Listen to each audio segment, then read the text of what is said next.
You've seen him in the much-adored Christmas special, Rudolph the Red-Nosed Reindeer. Now, here reading an excerpt from his tell-all memoir, Christmas Fear, Santa and the Great Lie. Please welcome Hermey the Elf, DDS.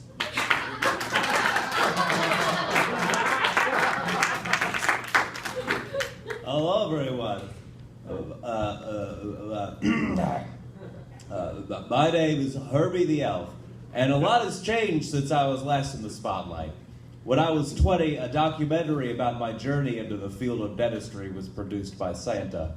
Only after the film was released did I find out that they'd shifted the focus into a loaded propaganda piece, focused instead on a naive reindeer with a discolored nose.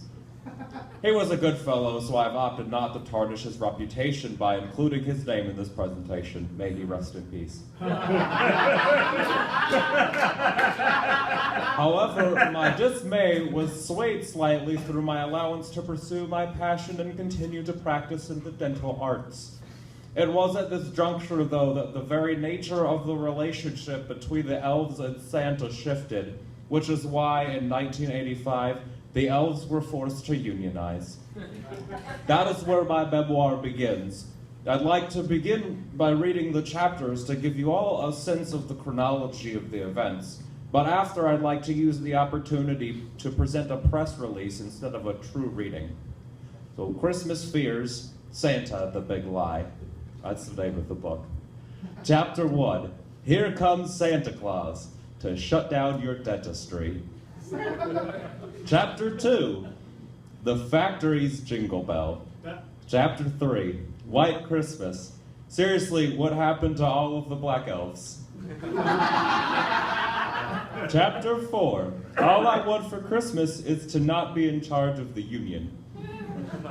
Chapter 5, Santa Claus is coming to collect your union dues. Chapter 6, Jingle Bell Crack Rock, an epidemic. Chapter 7, I saw Mommy kissing Santa Claus, and why was Mrs. Claus watching? Chapter 8, Rudolph the Dead-Nosed Reindeer. Chapter 9, Green sleeves are mandatory, and if you don't wear them, you're fired. Chapter 10, 'Twas the night before Christmas, and all the elves quit. I hope that's enough to convince you to purchase my book, but I'd like to spend the rest of my time discussing a much more important matter. On behalf of the Elves Union, I'm here to say the following. For immediate release. Before I get down to the brass tacks of the evening, I would like to give the world a brief synopsis of the events that occurred after I became a dentist. I practiced uninterrupted for 20 years before the great tech crisis of 1984. It was that year that the complexity of the toys that the children asked for exceeded the building abilities of the elves. Santa began to lay off those incapable of keeping up with the great demand. As a result, the elves unionized to protect themselves. Santa was on board so long as they agreed to learn to build Nintendos. Everything was fine, save for the fact that the elves had no recognizable face to represent them. That's where I came in. I, of course, refused. But Santa sent some muscle over to ransack my practice. Donner and Dancer can be real pricks. At this point, I had no other choice than to become the leader of the SEU. That's Santa's Elves United. Dealing with Santa was not easy, but it wasn't hard, so long as he got a cut of the dues. In 1995, everything changed again. It was the dawn of the internet age, and Santa got dial-up installed in the North Pole. He never left the room, save for the occasional one-night stand with a poor mom desperate for some extra gifts for her children. Mrs. Claus became his wife in name only, as they both philandered their way across the world on that filthy sleigh. Think that stain is deer slobber? Think again.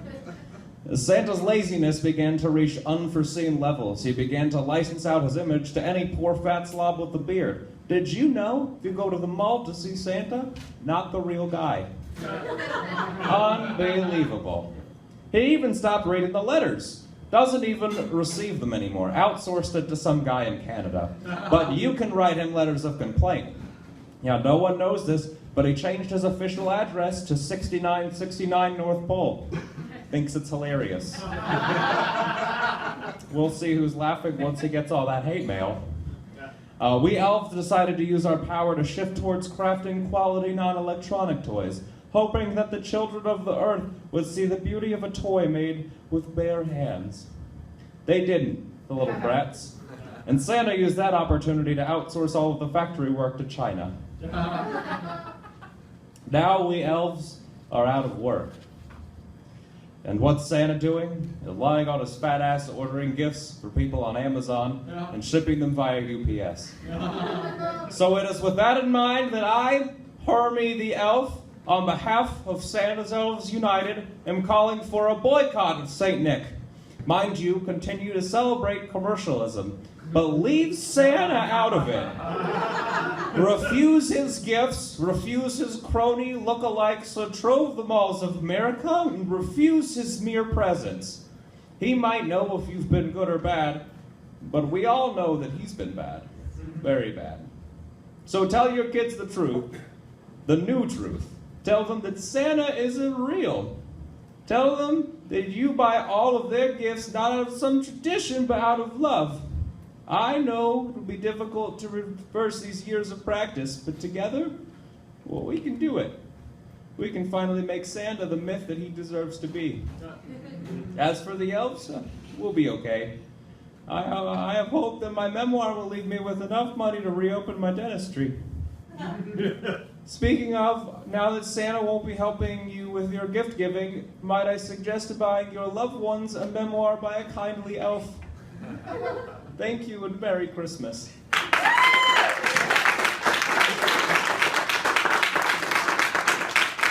I have any questions? Where'd you buy the tights? Target. They were the last pair. All right. Do you still have a chance to practice dentistry at all?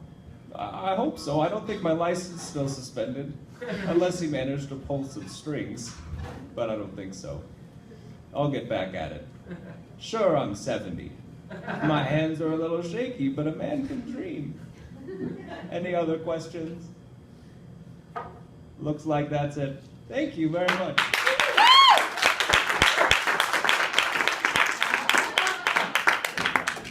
Hermey the Elf, DDS. That's actually pretty close to how I usually dress.